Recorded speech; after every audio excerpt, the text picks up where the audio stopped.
Ticket दो कर बोलून शरद पवार सापू आज राष्ट्रवादी काँग्रेस सेलचे शहर अध्यक्ष म्हणून मी डॉक्टर या ठिकाणी शाकिरा बिजापुरे ताईंनी महिला विधी कामगार हिंदू मुस्लिम सर्व महिला कामगारांची बैठक आयोजित केलेली आहे। या बैठकीमध्ये या गरीब माता भगिनींनी मला या रुपयाचे हार घातलेले आहेत। त्यांनी मला आशीर्वाद दिलेले आहेत की येणाऱ्या शहरमध्ये विधानसभेच्या निवडणुकीमध्ये माननीय शरदचंद्रजी पवार साहेब यांच्याकडे उमेदवारी मागणी करा। वेळ प्रसंगी आम्ही सर्वांनी येऊ। तुम्ही गेल्या 20 वर्षापासून काम करीत आहे। आम्ही सर्वांनी तुमच्या पाठीशी राहू।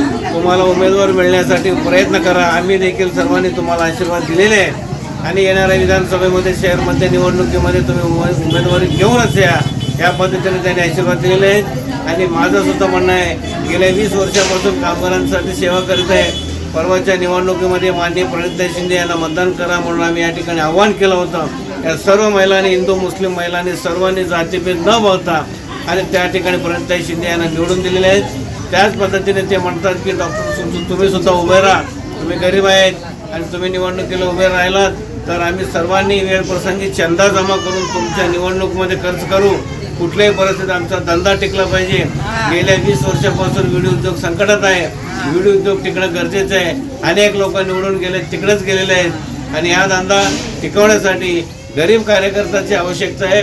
तुम्ही सुद्धा गरीब आहे, आम्ही सुद्धा गरीब आहे। आपण मिळून जुळून काम करू।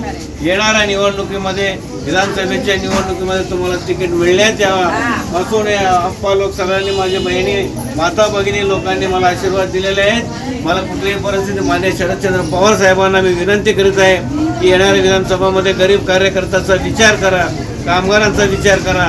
आज 50 ते 60 हजार विडी कामगार आहेत, त्यांचे कुटुंबीय जणू लाखच्या आसपास आहेत। त्यांनी मतदान केलं तर राष्ट्रवादी काँग्रेस पक्षाचा सीट सहजपणे निवडून येऊ शकतो। या परिस्थितीत सोलापूर शहर अध्यक्ष माननीय सुधीर करटवळ साहेब, कामगार सेलचे प्रदेश अध्यक्ष शिवाजी कटकाळे साहेब, देशाचे नेते शरदचंद्रजी पवार साहेब, आपण सर्वांनी विचार करून कामगारांकडे बघून मला कुठल्याही परिस्थितीत शहरमधून विधानसभेची निवडणूक लढवण्यासाठी उमेदवारी द्यावा हीच विनंती। जय हिंद, जय राष्ट्रवादी, जय महाराष्ट्र।